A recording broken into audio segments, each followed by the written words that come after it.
जनता के सवाल को सुलझाने के लिए काम करें।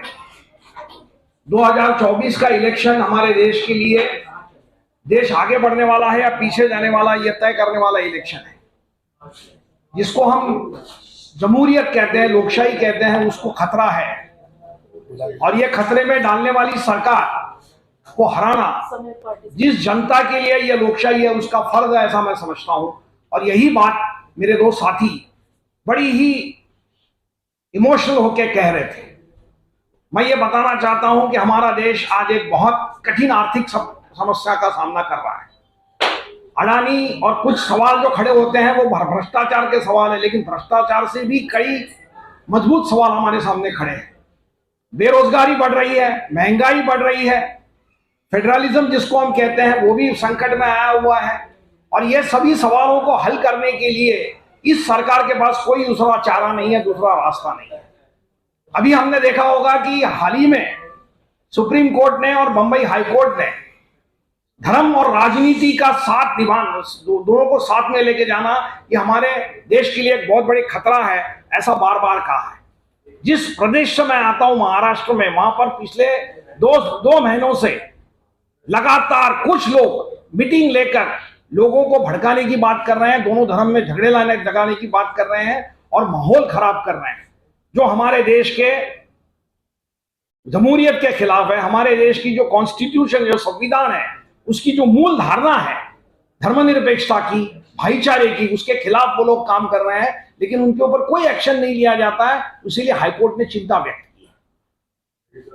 राहुल गांधी का जिस स्पीड से उनका मेंबर ऑफ पार्लियामेंट का होना खत्म कर दिया गया, उनको घर में से निकाला गया, मैं समझता हूं इस सरकार को शर्म आनी चाहिए कि जो व्यक्ति लोगों ने चुन कर दिया है और जो कुछ सवाल खड़े करता है, उस सवाल का जवाब दिए बगैर आप उसका मुंह बंद करने की कोशिश करते हो, यह मैं समझता हूं लोकशाही के खिलाफ, जमहूरियत के खिलाफ है। और यही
देखिए, जो है ना, ये लोकतंत्र की हत्या है, हम तो कहेंगे। और लोकतंत्र की हत्या है। आपने देखा होगा पार्लियामेंट में किस तरीके से जो है पर्चे उड़ते हैं, एक दूसरे के ऊपर छींटाकशी चलती है। तो ये तो किसी भी सभ्य देश में पार्लियामेंट का ये हाल नहीं होना चाहिए। अगर कोई प्रश्न आपसे विपक्ष कर रहा है तो रूलिंग पार्टी का ये कर्तव्य बनता है कि उसको सेटिस्फाई करे, उसको प्रूफ दे, उसको डाटा दे। ये नहीं है कि आप जो है बात सुने ही ना और जो है ना उसको डरा के धमका के उसकी सदस्यता को रद्द करके और आप जो है उसको सत्ता से बाहर कर दें। तो ये बहुत ही जो है लोकतंत्र की हत्या है, हम इसकी बहुत निंदा करते हैं। लेकिन जिस तरह से कांग्रेस प्रदर्शन कर रही है जगह जगह, वो भी नहीं करने दिया जाए, तो क्या जो सवाल उठाया था राहुल गांधी की लोकतंत्र की हत्या हो रही है, क्या ये सही है, इस तरह की बातें हो रही है भाजपा सरकार में? बिल्कुल बिल्कुल बिल्कुल बिल्कुल। भाजपा सरकार में पहले तो क्या था कि जो आपकी जंतर मंतर था, जंतर मंतर से पार्लियामेंट तक आप लोग जो है मार्च करके अपनी बातें रख सकते थे। लेकिन भाजपा सरकार जब से आई है, जंतर मंतर को बिल्कुल सीमित कर दिया, दोनों तरफ बैरिकेड लगा दिए कि पूरा देश के सारे राज्य वहां उस छोटी सी जगह में ही अपना जो है धरना प्रदर्शन, चीखना चिल्लाना वो कर दे। और ये तो होता ही आया, माइक बंद कर देते हैं, जाति देख के जो है ना बोलने का, स्पीकर को बोलने का, जो है ना एमपी एमएलए को बोलने का मौका दिया जाता है। तो ये सारा जातिवाद, परिवारवाद, ये तो इस देश में प्रचंड रूप में है ही है। स्मृति ईरानी कह रही है मोदी जी की छवि खराब कर रहे हैं राहुल गांधी। देखिए स्मृति ईरानी जी को मैं कहूंगी कि सबसे पहले आपने छवि खराब करी थी पप्पू पप्पू पप्पू कहकर, ठीक है ना। पप्पू जब जाग गया, वो भारत की जोड़ो यात्रा करने लगा और जो है ना वो उसका जो है ना पब्लिक से और बाहर फॉरेन में भी जाने लगा, तो आपका उसका तोड़ नहीं नजर आया।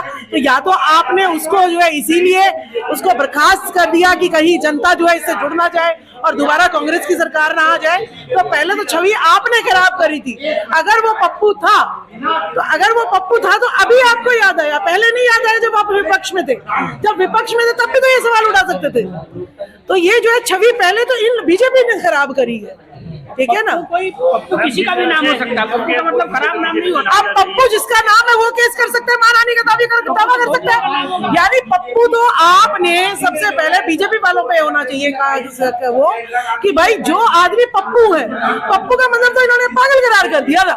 तो जो आदमी पप्पू है, आईएएस ऑफिसर है या जो है इंटेलिजेंट है, तो वो तो कहेगा भाई मैं तो पागल ही करार कर दिया, मेरा नाम तो पप्पू। वो तो अपना नाम लेते हुए भी शर्मशील हो गया। हम लोग अपने बच्चों का नाम पप्पू क्या बुलाते हैं। हाँ, तो ये पप्पू जो है इन्होंने कहा जिस तरीके से, तो वो सबसे बड़ा जो है मानहानि है। सारा मीडिया उसके पीछे लग गया। वैसे हर मोदी चोर नहीं, वैसे हर पप्पू बेवकूफ भी नहीं। पूरे देश भर में राष्ट्र की हिंसा हो रही है, तो कह रहे हैं हिंदू राष्ट्र की झांकी है, इसको आप किस तरह से देखते हैं? क्या लगता है? देखिए भारत जो है ना, ये हिंदू राष्ट्र ना कभी था ना कभी होगा, ये भारत है। अगर मैं संविधान से देश चलता है, मैं संविधान को मानती हूँ। इसमें रामचरितमानस कोई हमारा जो है संविधान चलाने का कोई ग्रंथ नहीं है। और संविधान कहता है कि ये धर्मनिरपेक्ष देश है और जो है यहाँ इसका नाम Bharat, that is India, that is Bharat. दो ही चीज लिखा हुआ है इसमें, भारत और इंडिया, बस। भारत राष्ट्र की बात होनी चाहिए।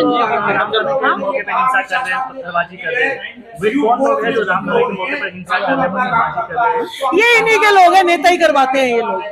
ये लोग जो है हिंदू मुस्लिम करके बीजेपी ने सबसे पहले जो है धर्म को राजनीति में लेके आ रहे हैं। सबसे गंदी सोच, धर्म को राजनीति में बिल्कुल नहीं लेके आना चाहिए। पहले हिंदू मुस्लिम का डर दिखा के ये चाह रहे हैं 2014 में भी हिंदू मुस्लिम आगे हो गया, अब भी जो है ना अपना कश्मीर का मुद्दा वो सामने ले आएंगे और हिंदू मुस्लिम की तो डोज ये देते रहते हैं जनता में। एक जो है ना थोड़ा पटाखा छोड़ते रहते हैं हिंदू मुस्लिम का, ताकि मुसलमानों से डरते रहे और जो है साथ में जो है बीजेपी के चिपके रहे। तो ये तो जो है डराने का एक मसौदा है। जैसे औरतों को डराया जाता है कि भाई करवा चौथ का व्रत नहीं रखोगे तो पति मर जाएगा, अगर आप मंगलसूत्र नहीं डालोगे तो पति मर जाएगा, चूड़ी नहीं डालोगे तो पति मर जाएगा। पता नहीं कितनी चीजों से पति मारने की इन्होंने जोड़ी हुई है। तो इसी तरीके से ये भी जो है एक है कि मुसलमानों का डर दिखाए जाओ और इनको सारी जनता को हिंदू बना के और वोट लिए जाओ। आप लोग अपोजिशन यूनाइट की बात कर रहे हैं, वहीं बीजेपी हिंदुत्व के मुद्दे पर चुनाव लड़ रहा है, आप लोग इस मुद्दे पर जनता के बीच जाएंगे? देखिए सबसे बड़ा तो बहिष्कार बीजेपी का इसी बात पे कर देना चाहिए कि हिंदुत्व धर्म छोड़िए, बेरोजगारी मुद्दा होना चाहिए, महिलाओं की सुरक्षा मुद्दा होना चाहिए, महंगाई को कम करना मुद्दा होना चाहिए, सरकारी तंत्र संस्थानों को बढ़ाने का मुद्दा होना चाहिए।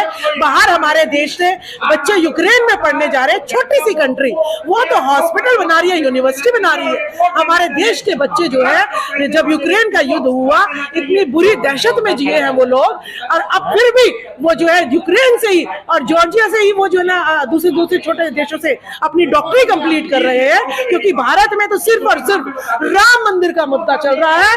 राम मंदिर बनाओ, शिक्षा भूल जाओ, डॉक्टरी भूल जाओ, इंजीनियरिंग भूल जाओ, यहाँ तक कि डॉक्टरी अब जो कॉलेज है, जैसे मैं उदाहरण दूंगी सीबी पैक्स चौधरी ब्रह्म प्रकाश कॉलेज है नजफगढ़ में, वहाँ पे चालीसाएं शुरू हो गई है। उसमें परिसर में ही जो है ना मंदिर बना दिया गया है, वहाँ की प्रिंसिपल भी चालीसा का पाठ करती है। तो मतलब अब डॉक्टर भी चालीसा मंत्र फूक के इलाज करेंगे कि भाई ना तो कोई सर्जरी होगी ना कोई दवाई, मंत्र फूकेंगे। सभी को जय भारत जय संविधान। मैं राजकुमार सैनी जी, एक्स MP कुरुक्षेत्र, राष्ट्रीय अध्यक्ष लोकतंत्र सुरक्षा पार्टी, जो है रथ यात्रा में बिजी है। वो उन्होंने आना था, लेकिन उनका शेड्यूल इतना बिजी है कि वो रात भर इस जनता को जगाने के लिए और जो भेदभाव हो रहा है उसको बताने के लिए जनता के बीच में रहते हैं। एक जीता जागता उदाहरण राजकुमार सैनी जी हैं आपके बीच में, जो बीजेपी के सांसद थे, लेकिन जब उन्होंने देखा कि बीजेपी जो है सुप्रीम कोर्ट का फैसला भी जो है ना नहीं मानकर और ओबीसी के आरक्षण में किसी और को जो है कहती है कि हाँ आ जाओ, जिसके पास खुद पहले से ही नौकरियों में कब्जा है नंबर 1 स्थान पर, उसको भी जो है कह देती है कि हाँ आप आ जाओ और इसमें घुस सकते हो। तो राजकुमार सैनी जी ने तुरंत बीजेपी को उसकी गलत नीतियों, विषमतावादी नीतियों के चलते हुए जब उन्होंने देखा तो उसको छोड़ दिया था। राहुल गांधी एक जाना पहचाना चेहरा है, अगर उसकी सदस्यता तुरंत जो है रद्द कर दी जाती है तो एक आम अधिकारी का क्या होगा, एक आम नागरिक का क्या होगा? उसको तो धरती पे से ही, भारत से ही उठवा देंगे, मरवा देंगे। ये सोचने का विषय है। ना मैं कांग्रेस से हूं, ना मैं बीजेपी से हूं, मैं इस भारत की जनता से हूं। तो ये सोचने का विषय है कि अगर कोई आपका मीडिया कर्मी जो है, अगर वो भाजपा के विरोध में दिखाएगा तो आपको तो उठवा लेंगे ये लोग।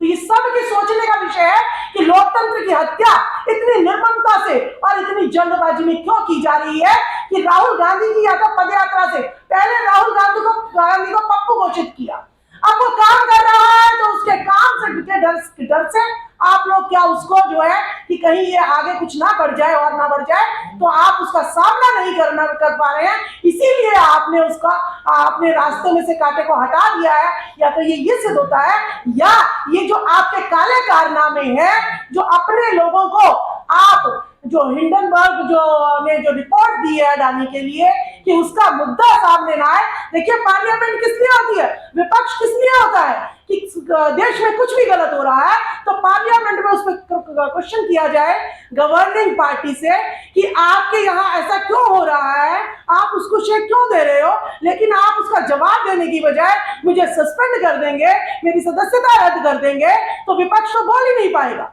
तो ये दुर्भाग्य है कि हम एक डेमोक्रेटिक उसमें कंट्री में जी रहे हैं या हिटलरशाही तानाशाही में जी रहे हैं, ये स्पष्ट करना पड़ेगा मोदी सरकार को। और आपको मैं एक बात और बता देती हूँ कि अगर मोदी सरकार अगर इतना ही जो है फास्ट ट्रैक से काम करती है तो निर्भया कांड दिल्ली में हुआ, आपका मनीषा वाल्मीकि कांड हुआ, ये निर्मम हत्याएं, बलात्कार होते जा रहे हैं, हत्याएं होती जा रही है, लेकिन उसके बावजूद भी अपराधियों के, बलात्कारियों के हौसले बुलंद हो रहे हैं, उन पे क्यों नहीं एक्शन होता तुरंत?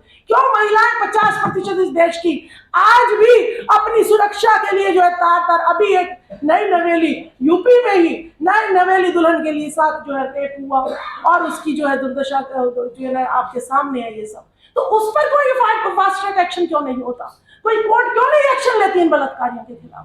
तो राहुल गांधी के खिलाफ जो ये एक्शन लिया गया है, उनकी सदस्यता रद्द की गई है, उन पे जो है ना जो आप माफी जो लोग मांग रहे हैं, ये लोकतंत्र की हत्या करने के लिए मांग रहे हैं। देखिए 4 स्तंभ होते हैं, लेकिन 4 स्तंभ तो हमने गिनवा दिए, लेकिन 4 स्तंभ का आधार किसी भी बिल्डिंग के जो पिलर है वो किसी ना किसी बेस पे रखे होते हैं।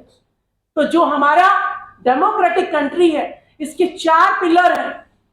4 पिलर आपको बताएं, लेकिन पिलर खड़े किसके होंगे? एक पिलर खड़े होंगे जनता का। जनता इसका आधार है चारों पिलर का।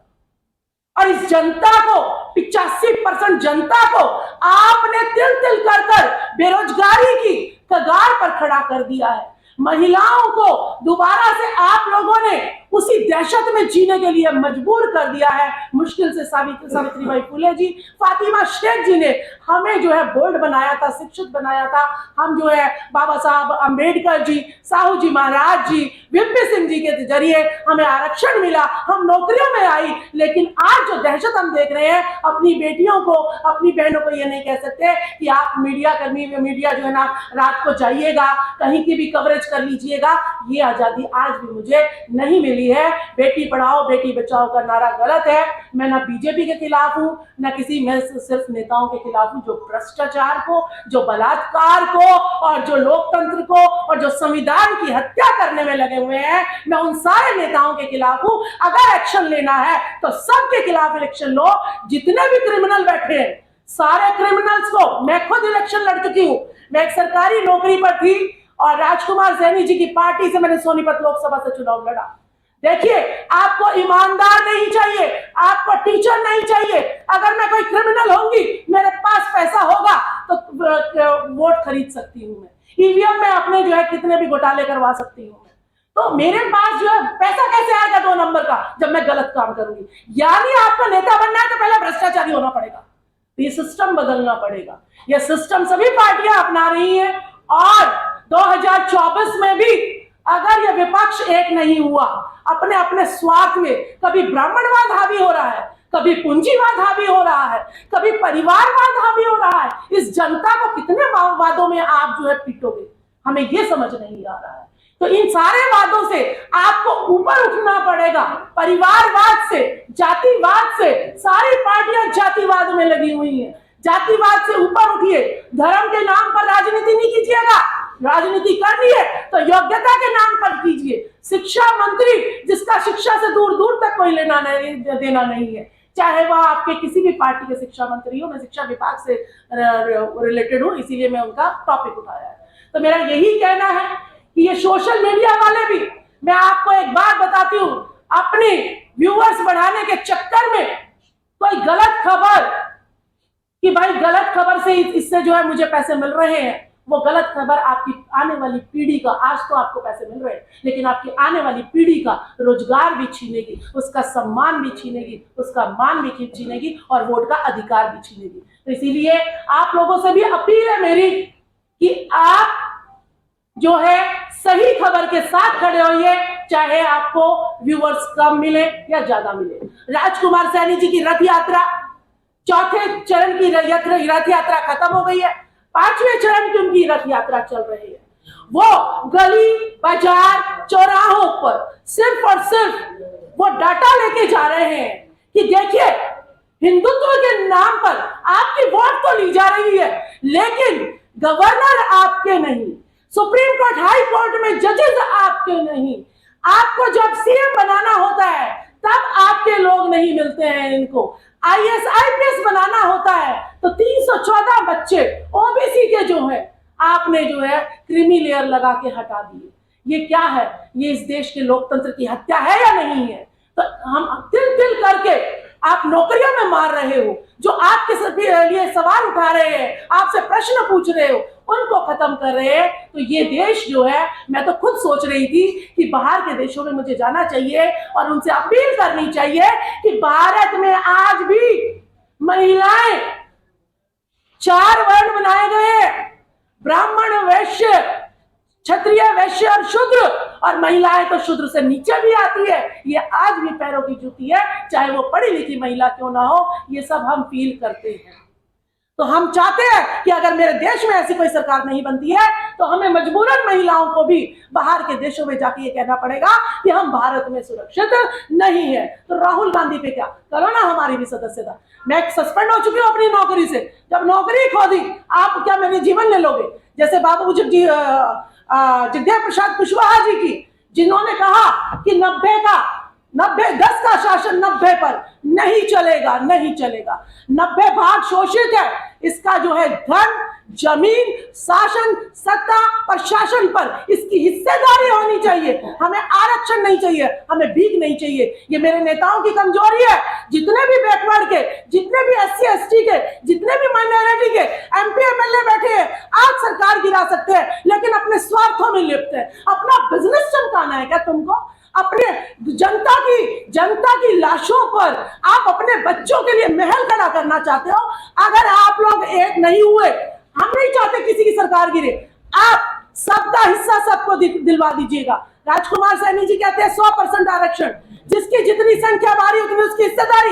ये MP रखे ना अपनी बातें। प्रधानमंत्री नरेंद्र मोदी जी को कहिए कि हम आपका समर्थन करेंगे, सबका हिस्सा सबको दे दीजिए। ये धर्मनिरपेक्ष देश है। संविधान में साफ साफ लिखा हुआ है कि यह धर्मनिरपेक्ष देश है। हर किसी को उसकी इच्छा के अनुसार धर्म को मानने की इजाजत है। आप एक धर्म को बढ़ावा देने के लिए सरकारी पैसे को खर्च कर रहे हो। ये सरकारी पैसा आपके बाप दादा का पैसा नहीं है, ये जनता के खून पसीने का कर है, ये टैक्स है, जिसको आप सिर्फ और सिर्फ आज एक धर्म के प्रमोशन के लिए लगा रहे हो। तो ये भी बहुत बड़ा जो है जुर्म है। आप बाबाओं के कितने जो है आपको मिल रहे हैं केसेस, और फिर भी हमारे बाबा रोज नए पैदा हो रहे हैं। भाई इतनी बड़ी तादाद में कोई गुरु पैदा हो रहा है, अच्छा उसका तो आप नहीं दिखाते। कोई डॉक्टर जो है भारत में बहुत अच्छा काम कर रहा है, उसका तो आप नहीं दिखाते। कोई वकील जो है जनता के फेवर में काम कर रहा है, उसका तो आप नहीं दिखाते। ये पाखंड और अंधविश्वास महिलाओं में भर भर के 50% महिलाओं को आज इस देश का दुश्मन क्यों बना रहे हो आप लोग? ये सवाल है हमसे। राहुल गांधी क्या सवाल करेंगे? सवाल ये सारी महिलाएं करेंगी, पढ़ी लिखी महिलाएं करेंगी, जो सावित्रीबाई फुले के दिए हुए हथियार से, शिक्षा रूपी हथियार से आपसे सवाल कर रही हैं कि हमें पाखंडी क्यों बनाया जा रहा है। हमें व्रत का डर, हमें उपवास का डर, हमें जो है चांद सितारों का डर क्यों दिखाया जा रहा है? हमें हमारी नौकरी दे, हमारी हिस्सेदारी दीजिएगा, नहीं तो ये MP MLA, ये महिलाएं अगर जागरूक हो गई तो ये पिटेंगे। मैं ये कह रही हूँ, अगर इन्होंने हिस्सेदारी नहीं ली, अपने अपने समाजों की मुखौटा दिखा के वोट तो ले लेते हो, लेकिन हिस्सेदारी नहीं देते आप लोग। या तो इसी पार्टियों में रहकर अपनी हिस्सेदारी मांग लो अपने लोगों की, नहीं तो पार्टी छोड़ दीजिएगा। प्रधानमंत्री की कुर्सी जाती है जाए, लेकिन अपने लोगों का हक नहीं जाना चाहिए, क्योंकि जनता है तो ये देश है, जनता है तो 4 पिलर काम करेंगे, जनता है तो संविधान काम करेगा। जनता को अगर जितना भी नाप नकारोगे, उतना ही जनता जो है ज्वालामुखी बन के आपके फटेगी, और वो दिन दूर नहीं है जब जूते लेके आपकी जो है धुनाई करेगी। तो मैं यही कहना चाहूंगी सबसे कि जो है सारा विपक्ष एक हो जाओ। और क्या चाहते हो कि दोबारा से महिलाओं का शुद्धिकरण हो? आप ये चाहते हो कि दोबारा से महिलाओं को पढ़ने का अधिकार ना दिया जाए? आप वो देश भारत बनाना चाहते हो? क्या आप ये चाहते हो कि शूद्रों को अगर वेद पढ़े तो उनके उबलता हुआ तेल डाल दें? आप ये चाहते हो? क्या आप ऐसा देश चाहते हो कि जहां खीर से बच्चे पैदा हो? क्या आप ऐसा देश चाहते हो जहां पे मैल से बच्चे पैदा हो जाते हैं? तो ये आपको सोचना पड़ेगा कि जो है आप साइंटिफिक साइंस आज सब जो है मोबाइल हाथ में लिए हुए हैं, लेकिन धन्यवाद भगवान का करते हैं, धर्म का करते हैं। उस साइंस का कोई धन्यवाद नहीं करता, उस गुरु का कोई धन्यवाद नहीं करता, उस किसान का कोई धन्यवाद नहीं करता, उस सिपाही का कोई धन्यवाद नहीं करता जो इनको कुछ दे रहा है। जो नहीं दे रहा है उसके पीछे लोग पागल हो रहे हैं। तो ये देश जो है गुमराह हुए जा रहा है, इस हद तक गुमराह हुआ जा रहा है कि अगर 2024 में यही RSS और यही भाजपा दोबारा आती है तो हमें डर है कि महिलाओं को दोबारा बाल विवाह की तरफ दोबारा धकेल दिया जाएगा।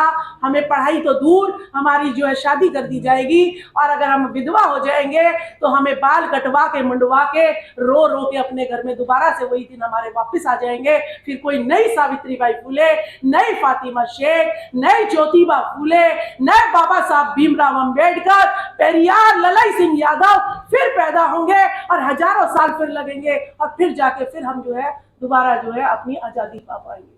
तो इसीलिए विपक्ष से हमारी अपील है, सारे स्वार्थ छोड़िए, जातिवाद छोड़िए, परिवारवाद छोड़िए, अहम छोड़िए, और एक होकर इस दानव रूपी विकराल रूपी जिसने सारा प्राइवेटाइजेशन की तरफ हमें धकेल दिया, न्यू एजुकेशन पॉलिसी 2020 इस देश को बर्बाद करने की पॉलिसी है। हम इनका जो है भरसक विरोध करते हैं। तो आप सारा विपक्ष अगर एक हो जाए तो यानी 85% 90% जनता, नेता जो है 3-4% नेता होते हैं, बाकी जनता होती है। अगर ये जनता एक विपक्ष एक हो जाए तो हमारा जो है सत्ता हमारे हाथ में है और जनता का हक अधिकार हिस्सेदारी, जिसकी जितनी संख्या भारी उतनी उसकी हिस्सेदारी उसको मिल जाएगी और ये देश दोबारा से विश्व गुरु बनेगा, अखंड भारत बनेगा। इससे पहले ये बनने वाला नहीं है। बहुत बहुत धन्यवाद।